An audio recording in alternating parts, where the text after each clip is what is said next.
I didn't even realize I had a consecutive game. When exactly? What was the time frame where you finally remembered? Oh, I have a. Well, I didn't remember. It was just somebody like in the off season. Like, Okay. Hey, you ended on a 20-game hit streak. And I was like, oh, I didn't know that. Because Okay. like I said, I was kind of hovering around the 300 mark, and then I was also on the verge of leading the league in hits and stolen bases, and so I didn't really know that I'd put together 20 games. Okay. I mean, honestly, I didn't think about it until I think I was talking to Swanee about I didn't know who had the record. I figured it was George, and I asked Swanee what the record was, and he told me the next day it was 30. So I was like, okay, that's pretty attainable. Has George talked to you about this? I haven't seen George actually, since I became aware of the record. So no. You had the longest streak in baseball last year. There's nobody else that had a 20-game hitting streak all year. Really? Yeah. Wow. Do you think is it getting more difficult maybe with shifts and? It's hard to hit.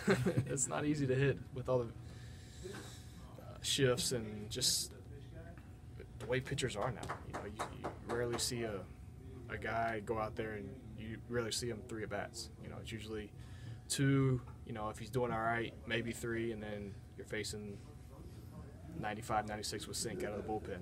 And so it's just the way the game is now, you don't see the same guy. You don't get a chance to see the same guy 3 or 4 times, which makes it more difficult to hit. Is your preparation geared towards that, like more towards the guys that are going to come out of the bullpen as opposed to the starter, or? I mean, my approach really doesn't change a whole lot.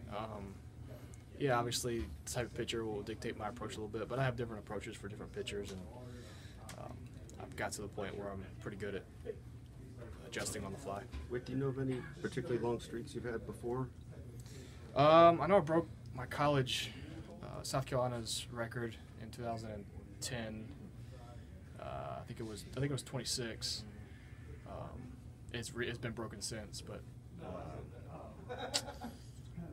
that one, I think I had a pretty good one in the minor leagues. I can't remember what it was, but that's who I can think of off the top of my head. It's a little different because yours started last year and goes into this year, and there's some people like, oh, that doesn't count. I mean, it counts.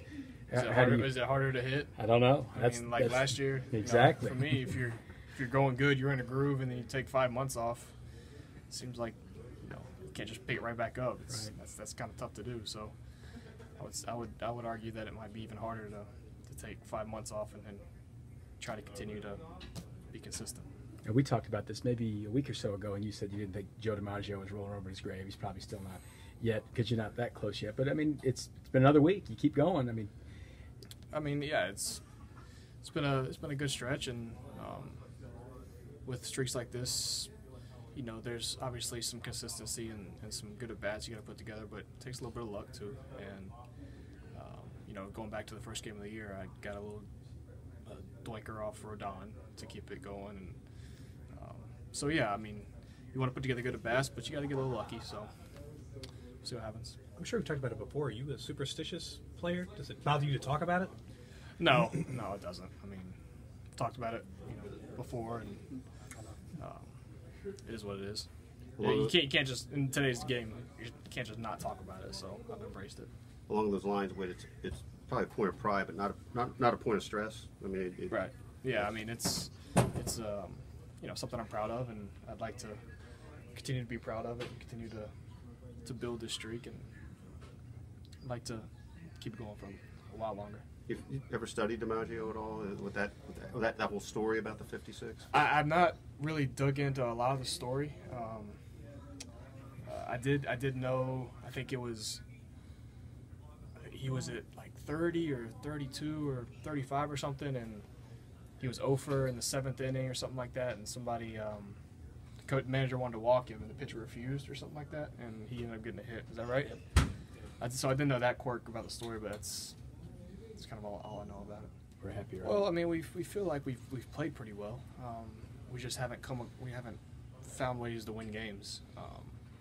We could really not, a doink here or something goes right there. We could be 6-2 pretty realistically. So we feel like we've been playing pretty well. We got to find ways to close games, find ways to score more runs, and find ways to keep guys from scoring runs. So, but we've been playing well, and there's a lot of promise in this team. We're only 8 games into the year.